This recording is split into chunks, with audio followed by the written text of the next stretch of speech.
Buenos nachos, amigos, and welcome to Record Breakers. It's a really fun music podcast where a group of friends gather together, share music with each other, an album at a time, each taking their turns, telling each other some tales and what their thoughts are. It's like a little book club for music. I'm Petey Rave, and I'm your man. Here with me is my team, my squad, my crew, my cohorts, my partners in crime, with a K and an R and a Y. We've got David. Guys, I've loved having Jack on the Record Breakers podcast. I think I want to do another podcast with him. Mm-hmm. That'll never work. Yeah. We've got Drew. Hey. And of course, it's Fonzie. And of course, we've got the one and only. His name is Jack D, and he's about to get money. Jack. Hey. Holla, holla, get dollar. Yeah. It is so exciting. My name's Mike D, and I get respect. Yes. His name is Jack D, and he gets respect. I get respect. The cash and the jewelry. Spec on his name. RESPECK. All right, Jack. Respect. We are talking about an album. Jack, go ahead and let two fly, and let us know what you are the provider of the album this week. Finally, you're in the hot seat. What album do you have for us this week? Well, we have the second studio album of glam alternative pop rock band Scissor Sisters. Ta-da! This is not the album that features Comfortably Numb, so get that all out of your systems right then and there. Fantastic cover, but I think that this is personally their strongest, and I seem to be a little bit in the minority with this, but I know that there is at least a song on here that has been fairly recognizable to the general public, but it's a fun one. It's a very fun album. Mm-hmm. David, what were your expectations coming into this album? I had a bit of a passing knowledge of the Scissor Sisters here and there. I've heard songs here and there from various friends over the course of my life. So I pretty much had a general idea of who they are and what they're about. So, passing knowledge. This album in particular, I was not fully in depth on, so I was ready to jump in. Like I said, I was aware of who they were, so I was ready for it. Yeah. Drew, what were your expectations coming into this album? All I knew about the Scissor Sisters, in general, was that they were a band that had a big following in the gay club community. So I was really super excited to hear. Yeah. Weird. Yeah. Weird. A band called the Scissor Sisters might have a lesbian contingent of fans. I know. Subtle, weird. Guys. Subtle. Oh, you got a lot to learn. It's a long way to go. But besides that, I was like, I think I've heard this band before. For everyone out there on the podcast, no, I'm kidding. Like I said, I totally got it. Everybody calm. Yeah. In case you couldn't tell David's particular brand of sarcasm, there it is. Yes. We may all have a community that we are connected to of various LGBT said, and genderqueer folks that we all love. I was aware of the Scissor Sisters years ago, so yeah. I was ready to jump in. Yes, but as you were saying, Drew. So the thing is, I swore to myself I probably have heard these people in passing before. Again, just because of the people I know. But I hadn't. Besides vaguely knowing the sound they were going for, I didn't really know much about the band at all. In my head, there was things that I definitely thought, and listening to the record the first time, there was things I definitely thought that then when doing my research, I was definitely wrong, but we'll go in that in a little bit. Yes. This is okay. So, kind of bouncing back, calling back to last week. One of the points I made about at the drive-in, which is they fell in that group of groups where I knew a couple of songs, but I was in love with those couple of songs. Scissor Sisters is a group that I know the name, obviously, and I'm aware of like the group. But it's I would say, especially on this record, I've like one song that I know that I've listened to multitude of times and I love, but I haven't gone too in depth into their full catalog. So I had an idea of maybe what I assumed their sound was, but I wasn't aware with certainty. So I was looking forward to kind of like diving into seeing what the sound was. And Jack, what was that sound? How would you describe this album musically? I would say that you can definitely get at least a hint of, we'll call it the glitter of that gay nightclub scene in this album. Even if it's not necessarily something that you're fully aware of, you can feel a little bit of that burlesque just kind of like shining through. There's a lot of theatricality. There's a lot of disco, a lot of glam, lots of synthy influence. And then there's also a healthy dose of vaudeville, I'd think. A lot of like, they get a little bit of like a honky-tonk feel with the piano in a couple of numbers, which is a lot of fun. And I think that it's pretty much, without saying, without going too much into it, a lot of the stuff that I personally enjoy. A lot of fun anachronism built into a very unique kind of combination. Mm-hmm. Yeah, David, how would you describe this album musically? What would be the themes, elements that caught your attention? The word that I kept coming back to was light funk.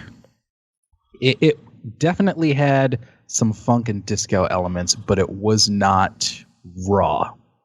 It's very precise, very pristine. The theatricality and the obviousness of seeing them as a live act definitely shone through, especially in the first half of the album. There was a lot that you would see live here in the first half of this album. That there is some surprisingly solid 70s rock influence in this, but the light funk and disco elements really stood out more than anything else. Mm-hmm. Drew, what would be some of the, how would you describe this album musically? What would be some of the themes and elements? So the first thing I will say is, for some reason I had it in my head that this band, like, for some reason, I don't know how I got this idea in my head, that this band had started in like the late 60s, early 70s. I then listened to this album with that in the back of my head. And I still thought, okay, this sort of fits what I thought. And then I looked it up. This album came out in 2006, y'all. Yep. Like, what? Yeah. Also, can I say, having Elton John on like 3 tracks didn't help that for me? Yeah. Real? It's like, okay. So having said that, it has that feel of that, like I said, that like late 60s, like still wanting to be all about the instruments and stuff like that from like the hippie era, but then like you're starting to get into that like disco sort of glamorous thing. And that glam rock, that disco sort of permeates a lot of this. This album was catchy dance hook after catchy dance hook. There was some good funk elements to it, as Deej alluded to. There's a lot of cool instrumentation. There's some great horns on some of this record, and some amazing bass lines. And it was just a lot of fun, campy dance pop to just go along which was a lot. It was just a lot of fun.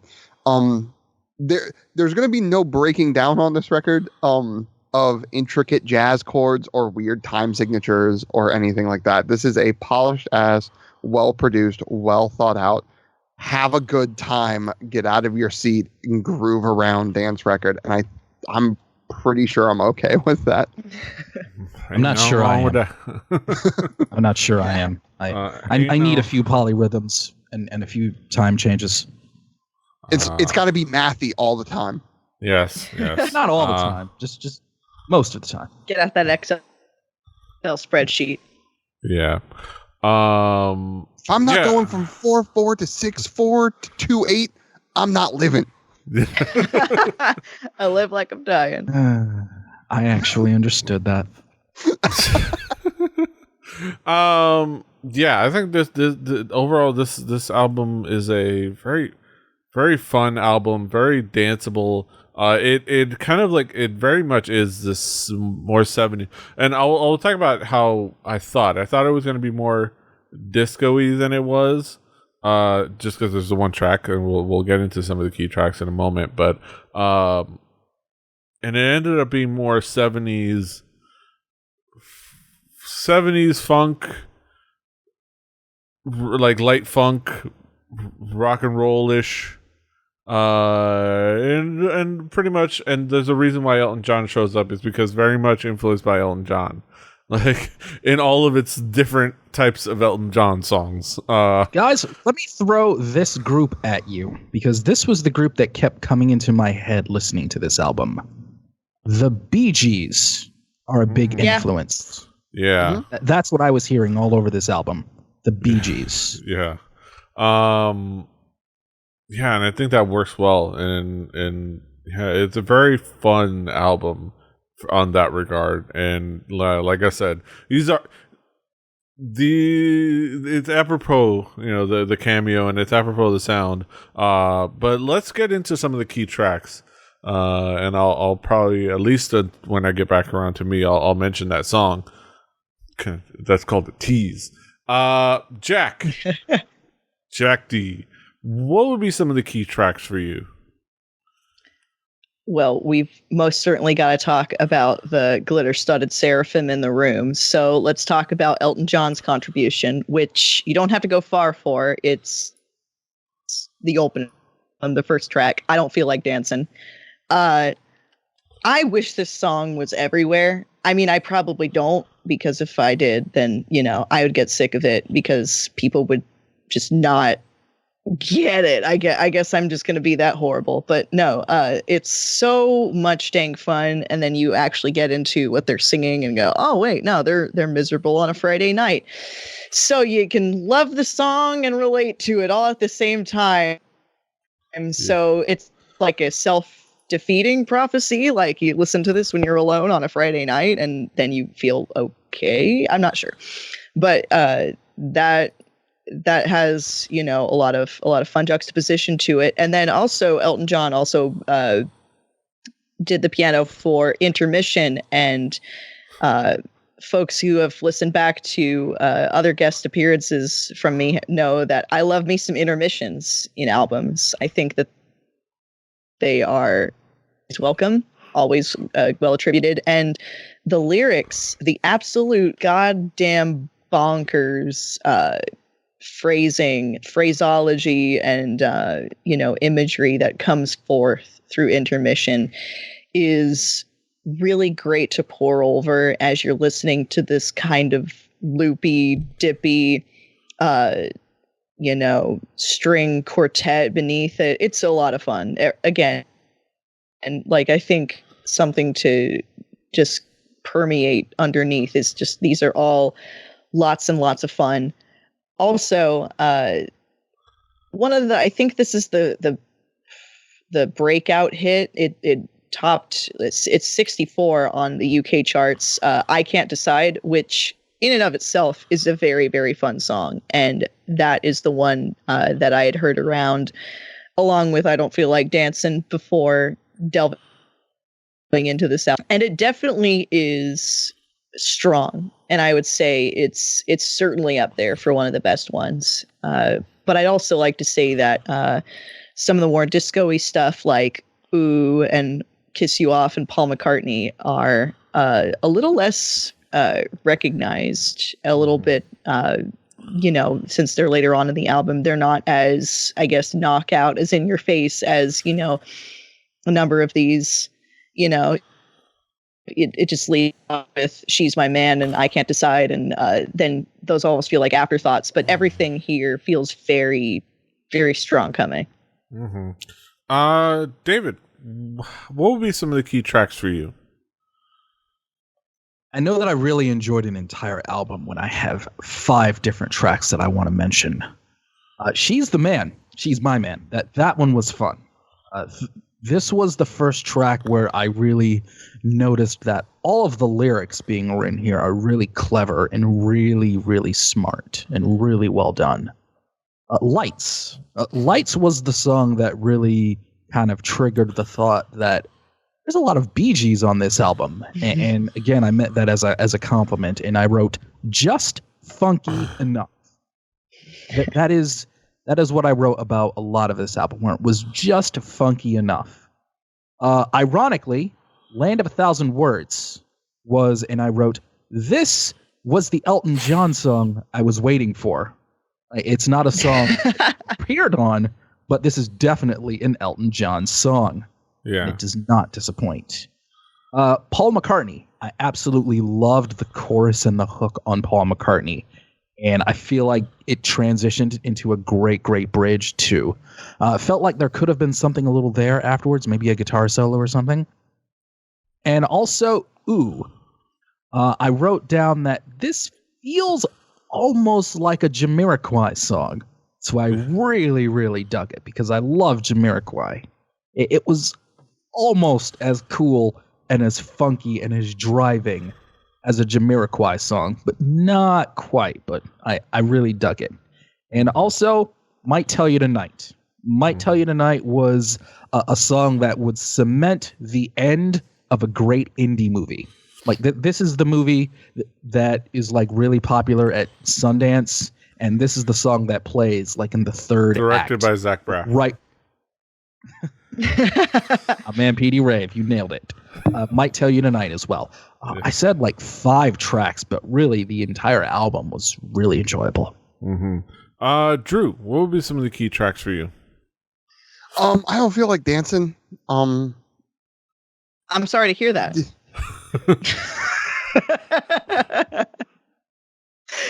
And as my notes state, if you have Elton freaking John on the track, one, I'm going to take notice.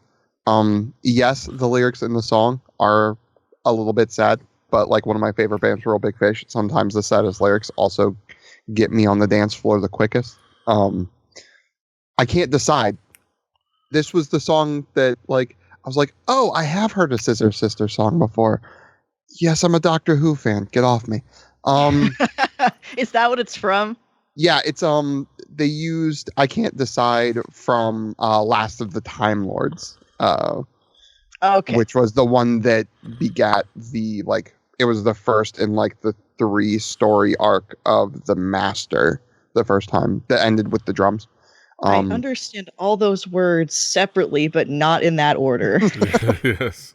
But I'm happy for you. And I'm a little few degrees separation from some Whovians, so it makes sense that I would have caught that from them. Yep. Man, I had no idea. And then Paul McCartney. I have to mention Paul McCartney as a bass player. When there's a bass line this like dope and this like funky, I've got to bring up the song. It makes me want to find the tab, try to learn it, and then get really frustrated when I can't memorize it all. But like, it's just that right. How'd you feel about Ooh? How'd you feel about that one? Also good. It was when I was going to mention songs, it was going to be Ooh or Paul McCartney, but Paul McCartney, the poppiness of the strings is something that like I very much enjoyed. It was just that right amount of like poppy string funkiness. That whole breakdown is phenomenal too. Yeah. Again, it's one of those songs. I want to learn it. I will get frustrated. I will never learn it. Yeah. I know me. I'm just gonna stop while I'm ahead. Yeah. Not to be so you guys pretty much nailed a lot of the tracks. I will feature just a couple of them, just to not be redundant. But I will say, "Ooh" is that song for me that I've listened so many times. I don't know how it got into my like space or into my playlist, but I'm pretty sure it's because it's one of the my whole music library that I had for forever, that I've carried from hard drive to hard drive, into what used to be iTunes. Has just a bunch of songs, and I think probably from where I would use to scrub blogs, for just new music for the hell of it. Where like I had a plugin that would, if you went onto a blog that had MP3 files, it would just download all the MP3 Oh, files. you had the MP3 downloader.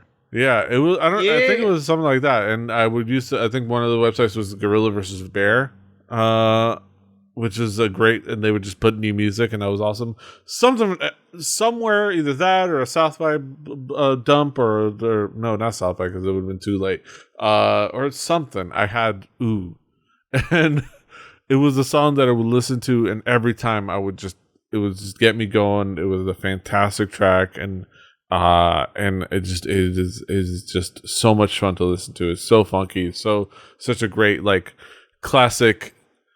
What you think of when you think of great disco music, great danceable, fun music, and it's so well made and so cool, and it's cool to kind of like go back, which is kind of like what led to the expectations for the rest of the album. Which the rest of the album isn't exactly that, but it's a different form of that.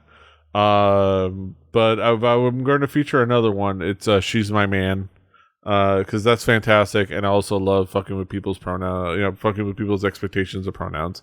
That's always fun. Heck yeah. Like, you don't know. But it's just a fun song, and it's clever, and it's fun to sing along to. And it's so cool. Let's get back around the horns. Bring it back around the horn. Talk about some conclusive thoughts. David, what will be your conclusion on this album as a whole? I enjoyed the hell out of this from start to finish. And while I will admit the Scissor Sisters are not exactly my flavor of kitsch and style, I enjoyed the hell out of this from start to finish. And the funk was good enough, and the instrumentation was good. Production was good. The songs were well written and well composed. Lyrics were clever. It felt like an album that, in a lot of ways, it was standing in front of the mirror, trying on different clothes in a lot of ways. Tuxedo dress at party. I respect that. I respect the hell out of that. And I enjoyed the hell out of this from start to finish. Mm-hmm. Drew, what will be your conclusion on this album? This is one of those records that it's weird for me because it's, especially going off of the record from last week, the At the Drive-In, it's something that this is, in my mind, the opposite, right? This is polished to a T, pop, dance, rock music that gets you moving. It's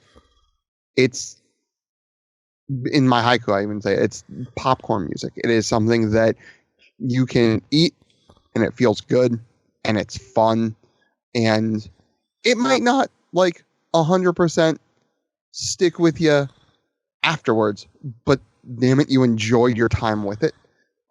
It is something that I couldn't help but find myself dancing in my car too. It's got that groove to it. It's got that like a little bit of funkiness to it. It's got that bit of disco to it. I mean, I make no bones about it. I've seen Earth, Wind, and Fire in some way, shape, or form 3 times over the past like 10 years. There is a little bit of that in this, and I am completely okay with that. It was just funky enough. Yes, just funky enough. Play it in your Could be an Earth- discotheques, kids. Which Yes. definitely could have been a song in the 70s. Just Yes. funky enough. Just funky funky enough. Just Funky funky enough. enough. Just funky enough. Yeah, this album is fantastically fun. It is it has so many fun, cool elements into it that work really well. For being kind of like that disco-y, funky, like light funk, feel goodness that works really well. And it's just it'll get you moving and get you dancing. I will say, on a side note, on a weird tangent, I did I needed to share this. If you go to pond5.com, like I did just now, because I needed to maybe look for some footage to fit into fill a gap where OBS crashed for the YouTube crowd. I was on Pond 5 while we were discussing, and I looked up disco dancing 70s. And there are some choice videos of some gentlemen dancing disco, including one in a pink shirt and bell bottoms that is really hypnotizing me right now. And Yeah. I would show you, So but it's each of these I would show you, but each of these clips cost $50, and I'm not paying that shit, and I'm certainly not stealing it. So you can go Happy for Pride Month. go yourself and go check out these fantastic videos, especially the dude in the If you velvet don't feel like dancing, jacket. there are people who do. Yes. Oh boy, these are just amazing. Jack, Oh yeah. what Jackson. how would you conclude what about this album?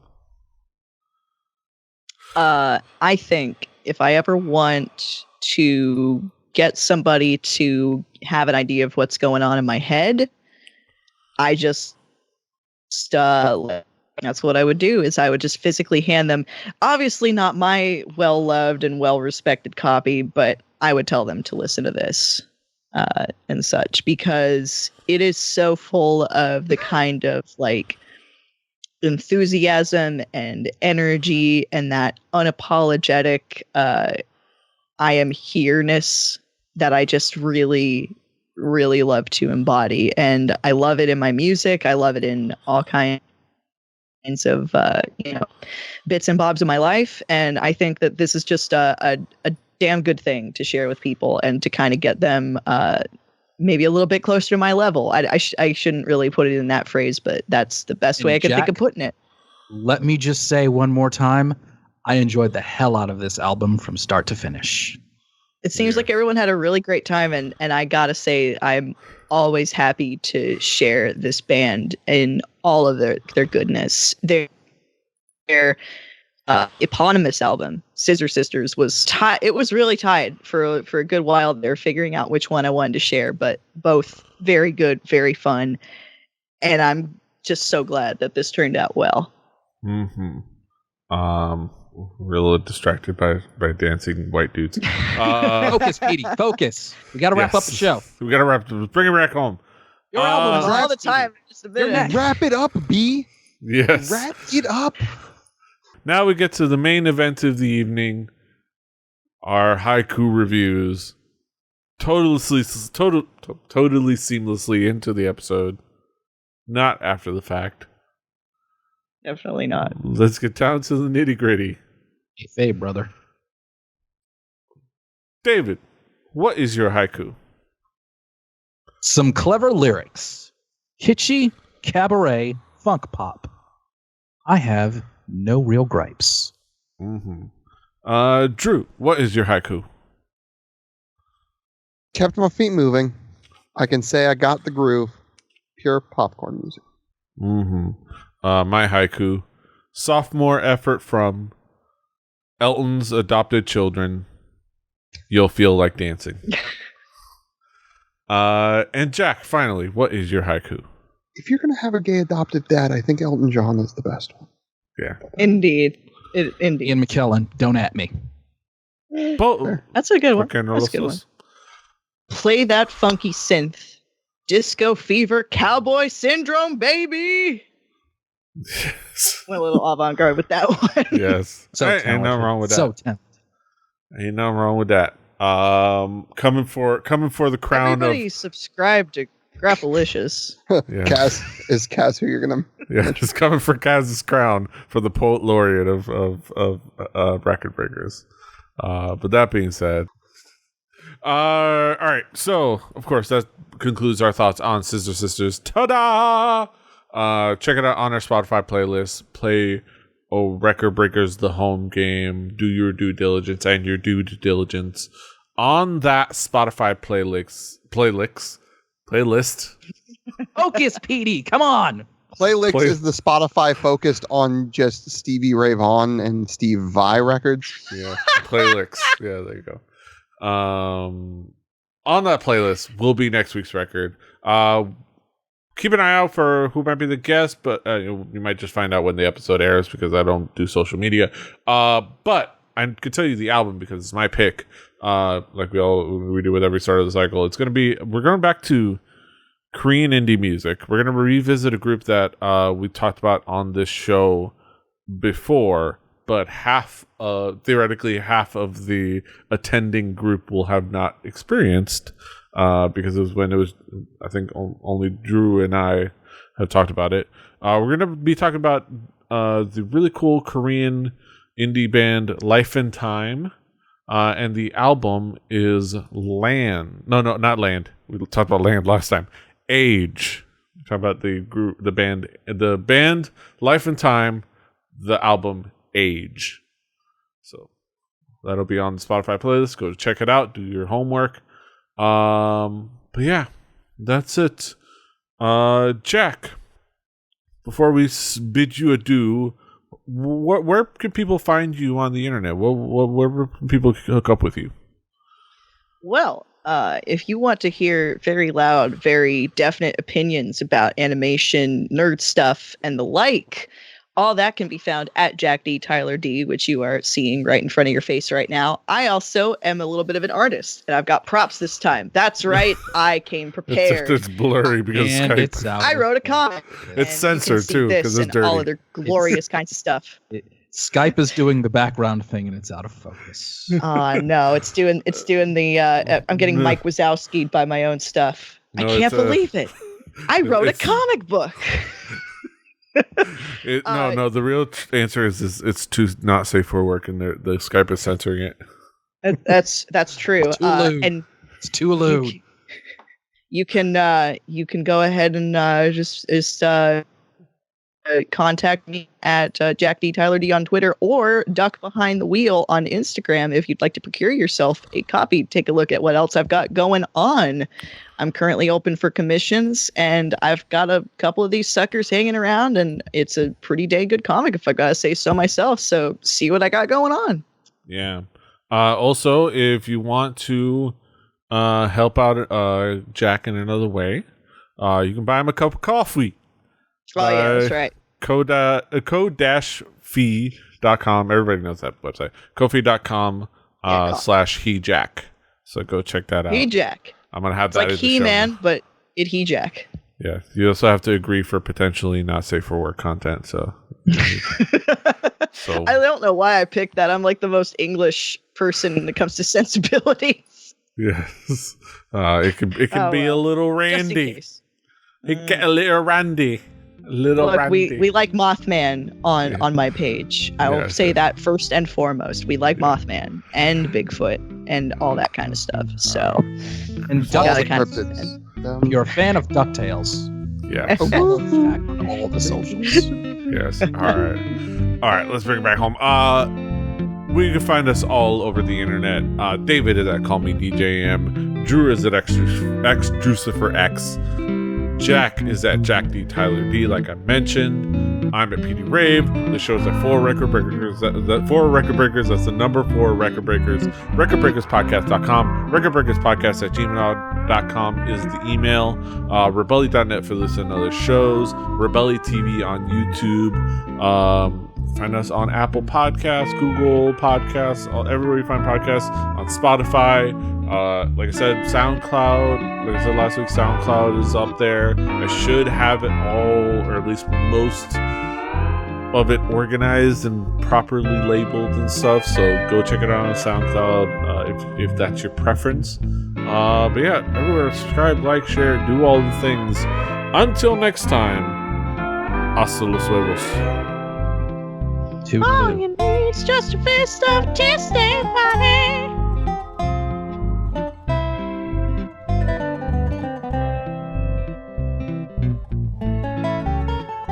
Diamond Club hopes you have enjoyed this program.